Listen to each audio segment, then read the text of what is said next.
Going on, good people?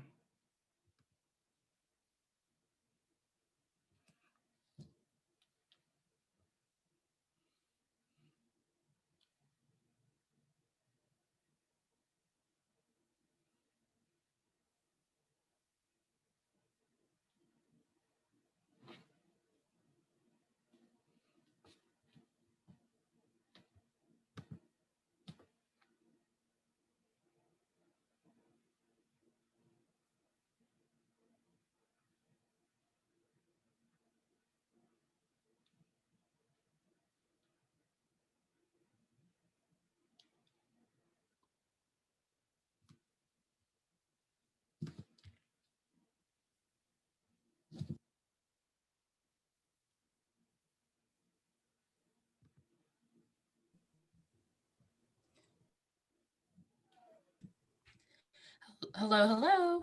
Hey, how you doing, Renee? Oops, hold on 1 second. All right, I think I'm good now. Can you hear me okay? Lip loud and clear. Thank you Perfect. so much, Renee, for taking time out of your schedule to hop on Heavy Brand Podcast, our youth and mentorship podcast. Yeah, thanks for having me. I'm happy to be here. So, Renee, just give you a little brief background. So, Heavy Brand Podcast. I started Heavy Brand Podcast in my adopted hometown of Detroit, right at the start of the epidemic. I kind of wanted a different angle at motivating and inspiring the youth in Detroit. I felt it was more impactful to have um, different guests from different professions hop on a podcast, share the stories, rather than me going from school to school saying, stay in school or stay off the streets. Yeah, I get that. That's smart. It's very needed for sure. So I definitely feel like nowadays this is one of the best ways to reach kids. Oh, yes. Oh, yes. So, without further ado, Renee Washington, I want to put you on the spot early. Tell us a little bit about a young Renee Washington before you started pursuing a career on TV, first of all. Yeah, so I grew up as a typical, very stereotypical kid that played sports. I was very big into playing soccer, basketball. I ran track. I was fortunate to play soccer at a high level and You're have the chance. All-American, correct? I was a 3-time All-American in college. I did have a chance to play professionally. But that was all my focus growing up. I always took pride in my academics as well. I was very big on that and very big on making sure I had that balance as a true student athlete. But prior to life as a reporter, I was insecure. I was working through trying to figure out how I fit in because I always was different. I was a kid that I wasn't doing all the same things everybody else was socially. And I definitely was always focused on school and sports and family and spending time doing in those areas. So, it's ironic now when I share it because people are like, really? And I'm like, yeah. Uh, Definitely not what you would think nowadays, but just worked through a lot of things growing up in sports and honestly, even staying focused on my academics and having a strong support system of family around me is what helped me get to where I am today, as cliche as that is. Now, were you the only athlete in your household, or you had other people in the house to kind of follow examples from? Yeah, so I actually grew up in a sports family. My family to this day, I mean, anything, whether it's the NBA playoffs, watching the Bucks win, or watching football, whatever it is, baseball, soccer. I grew up in a very heavily rooted sports family. My dad played professional ball overseas. My mom played ball in college. I have relatives that played, and I followed directly in the footsteps of my 2 older sisters. So I did always had that representation and always had people to look up to that understood not only the grind, but also could help just point me in the right direction of how to be successful as an athlete. So it was, without hesitation for me, natural to follow in the footsteps of my parents and my older sisters, and then my younger brother behind me, of everything being around sports. Everything I did, everything we did, even to this day, a lot of our conversations and memories and trips and things have always been something around sports. So yes, I was fortunate to grow up in a sports household. Awesome. And as far as going from high school to college? Because, we get a lot of former athletes on the show, and they've been so far removed from their sports days that they don't quite remember how the recruiting process, but you're fairly young. How was that recruiting process in between 11th and 12th grade? Yeah. So the biggest thing about the recruiting process is I actually had the chance to see it as a player, but then also as a coach. So I coached college soccer at Lehigh out of Bethlehem, Pennsylvania, D1 soccer program in the Patriots League for 2 years. So I was heavily involved in the recruiting process on that side as a coach. So as a player, it was so challenging. It's overwhelming because there are so many schools out there, and a lot of students don't realize that.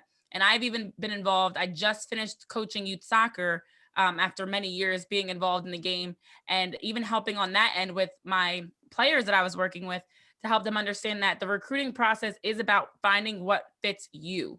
There are so many different levels. If you're trying to play sports, you're opening a whole other Pandora's box, because there's the D1 level, D2, D3, but even within that, as well as within the different divisions, there's different conferences. So you might have a large D1 school or a small D1 school. And then you look at campus and academics, looking for a school that has your major and the amount of students that you're looking, in terms of a student population. There's so much that goes into it. So I always tell people, you have to make a decision that makes most sense for you, where you want to spend the next 4 years. Because as a kid, it's easy to say, well, my friends are going to this school and that school, so I have to try to compete with them, and I have to also go to a similar school. But no, because at the end of the day, it's not your friends that are going to be at your school, it's you. So you have to figure out a place that fits what you're looking for, aligns with what you're looking for. I knew I didn't want to be too far from home. So LaSalle, being in Philadelphia, was an hour from my family's house, which is enough where I was away without being too far away. If I wanted to come home on the weekends or come home for dinner or whatever it was, I could easily just hop in the car and do that. But also my parents could come watch me play. I know that's something that was very important to me, to be able to have them at games and things like that. But then as a student athlete, another aspect of that you have to look at is you might go through the recruiting process and the coach change, or you decide that, or you get hurt, or you have to redshirt, whatever it may be, where your plans may change. So you also have to look for a school that if you were not to play your sport, you'd still want to go to that school. So Okay. that is the hardest part of it, because you're juggling so many different things, but you have to really vet through the process to figure out, in conversations through the coaches, through the other players, through just the university in general, what aligns with whatever your most important factors are, to find that school that has the best chance of making you happy. I mean, students transfer all the time and it happens, but you want to minimize the chances of going somewhere out of just like an impulse or something like that.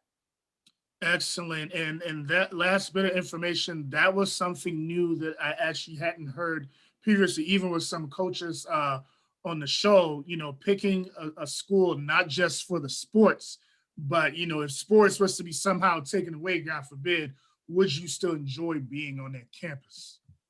Exactly. And that's something that you don't think about. Like I think back to even some universities will cut programs.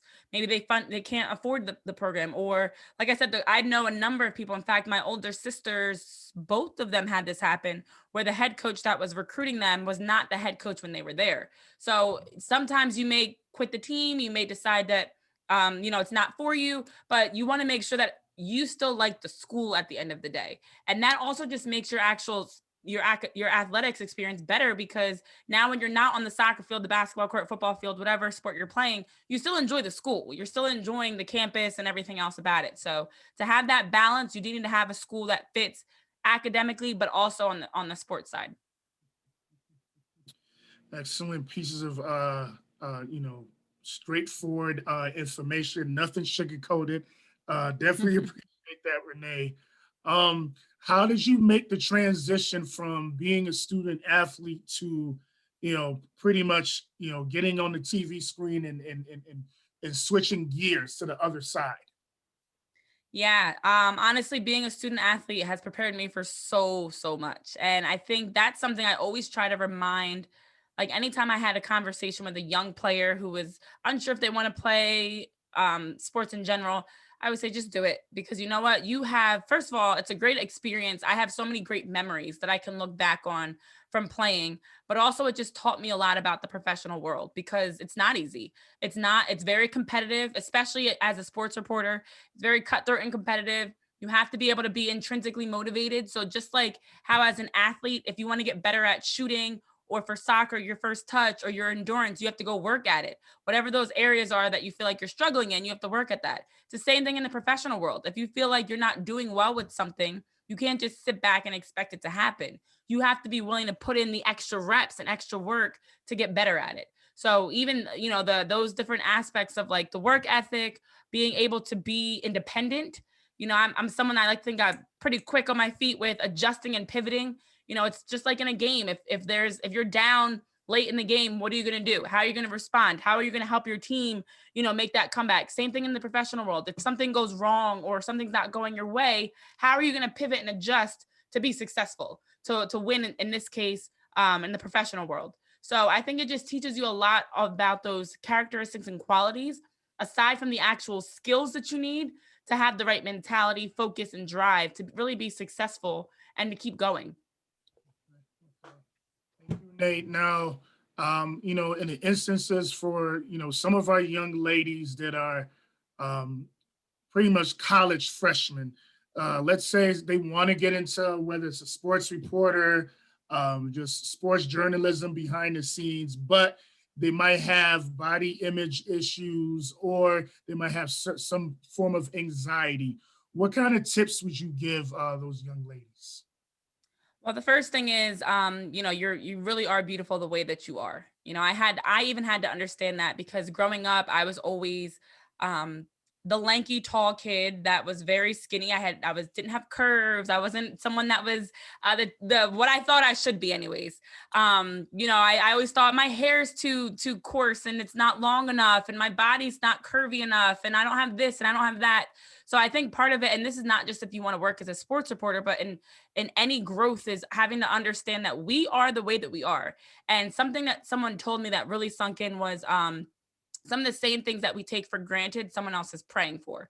So here I was looking at myself like I'm too skinny. Meanwhile, there's someone else thinking I'm too fat, or I need to lose weight. And there's someone else that's dealing with the fact they feel like they're too short, or they're too tall, or their legs are too short, whatever it may be. We all have something that we don't like about ourselves.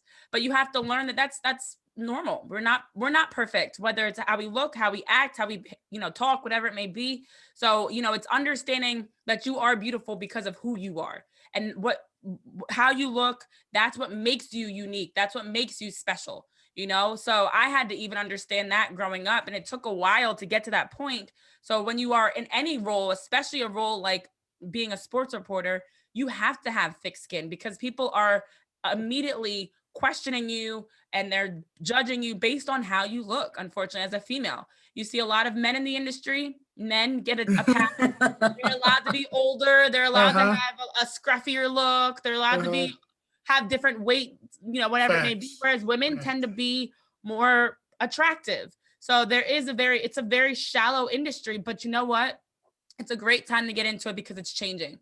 I have a lot of conversations with women in the industry that are, all different sizes, plus size, skinny, curvy, not curvy, tall, short, all different races, all different backgrounds. And women are really making a lot of noise in sports in general to get people to understand that, what, doesn't matter what I look like. If I know how to talk sports, I know how to talk sports. So it's definitely a good time, because there's a lot of trailblazers and pioneers that are busting the doors open for the next generation to understand you don't have to look like a model to be a sports reporter or be anything on TV or successful in any role like this. So, I think part of it is just, like I said, first, finding that acceptance and self-love.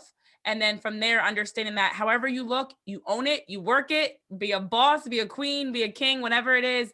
And people are going to accept you as you are, because you're putting the work in, and you're going to talk the talk and walk the walk, so that no matter what you look like, people can never question who you are or what you bring to the conversation in that sense. Excellent. And as far as your regular 9 to 5 now, the average person that we run into is not a sports reporter, is not on that level. What are some of like the the skills development that you do behind the scenes, let's say even at home? Like, are you sitting in your room with a notepad and a mirror? Are you reciting stats? Like, how does that look for you on a daily basis behind the scenes? Is that what people think we do all day? Oh my goodness. There's some gifts of like I think about there's a clip of a gif of somebody that has like a million hands and they're doing a million things at once. That's more what my day looks like. Every day. So it's not a glamorous job as people may perceive because of what you see on the outside. You just see the exciting interviews and the live shows, and when you're on TV, you're got your hair and your makeup done and nice outfits and everything, but it is so much more than just that. So, the preparation never stops. That's the biggest thing, is you're always preparing, you're always learning, you're always keeping up with, the latest stories and headlines, what's going on in sports. And for me, it's knowing all sports. So I might not cover hockey or Major League Baseball or softball or swimming, but I need to know what's going on enough that I can have a conversation about it. It just adds to your credibility. It adds to your knowledge, to your wheelhouse of information you can share and talk about credibly. But you are constantly juggling, because the biggest thing is, as much as you may prepare in this industry, something could always go wrong. Something can always change. You have a game plan coming in and it just completely changes, just like being an athlete. So, every day is different. It just depends on like if there's a game that day. There's a lot of press conferences. There's a lot of preparation around like the rundown and what the script is going to be that we're talking through that day. I don't work in any roles where I have a specific script that I'm reading. So that's the other thing you have to prepare for, is just knowing what you're talking about, so that now it's a conversation where I don't have to think about what I'm saying or read something, but I can just bounce off of what you're saying and ask good questions.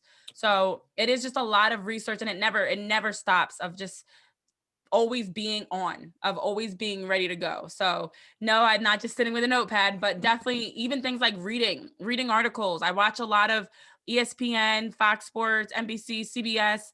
I watch a lot of sports shows and interviews that other people are doing too, just to hear what's going on and keep up to date with what, people are talking about and sharing. So it never really stops. It's not a 9 to 5. It's a 24/7, around the clock, Sunday to Sunday type of industry, if you want to be successful, of course.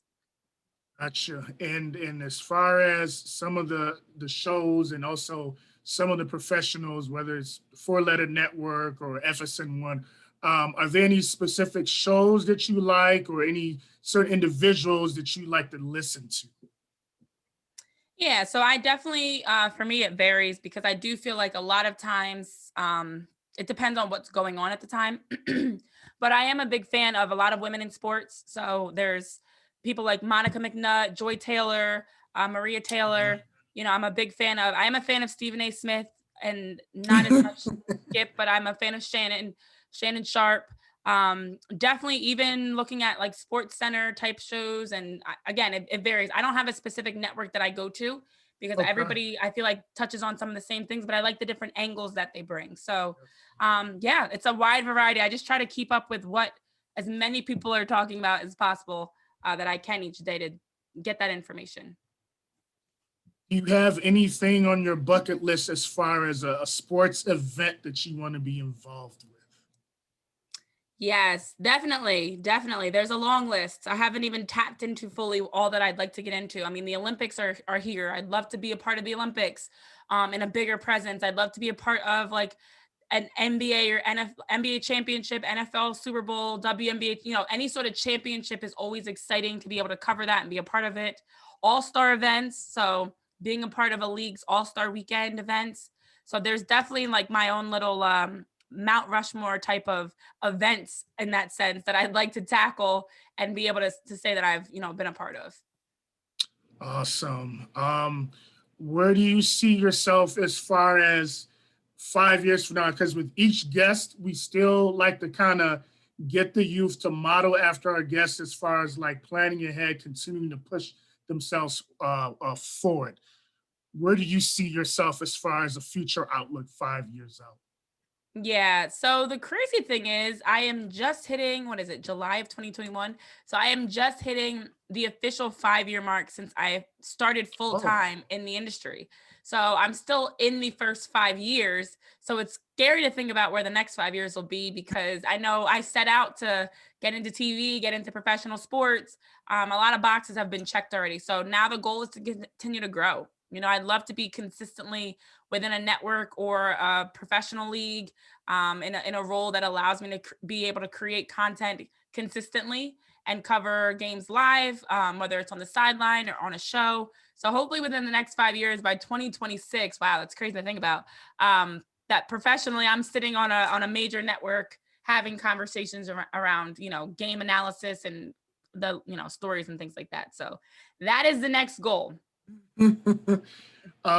baby steps for some, not so baby steps. And last but not least, every guest has to have this on the spot question to Oh close boy. things out. So prepare yourself. So if we were doing the Renee Washington story, which actress would play Renee and why? And what would be the title of that movie? Oh, this is definitely a tough one. An actress. And as you're thinking, we had a guest today pick Gabrielle Union, and only a week ago we had a guest that actually played Gabrielle Union's body double. So that was a strange coincidence. It didn't Whoa, look that's like it was scripted. awesome. Holy Yeah. smokes. You know what? I feel like Gabrielle Union could definitely like embody who I am, or like a Keke Palmer. This is where my head was as you were asking this question. I'm still in my 20s, but I was immediately thinking the older version of me, Angela Bassett.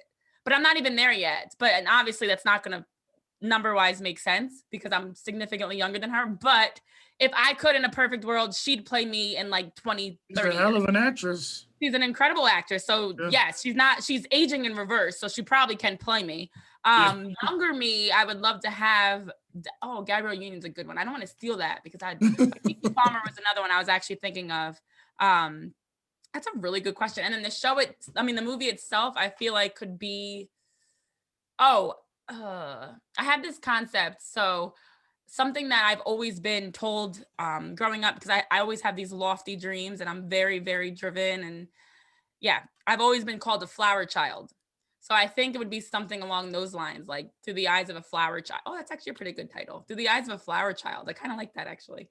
But about just seeing the world through my perspective and following through my life. So yeah, actually, this sounds like a great movie.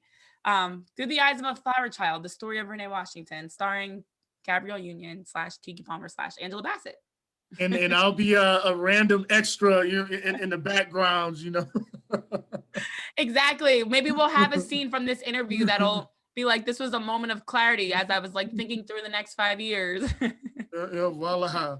Renee, I want to thank you for your time. We've been very blessed today to have two back-to-back powerful go-getter guests. Thank you so much for taking time.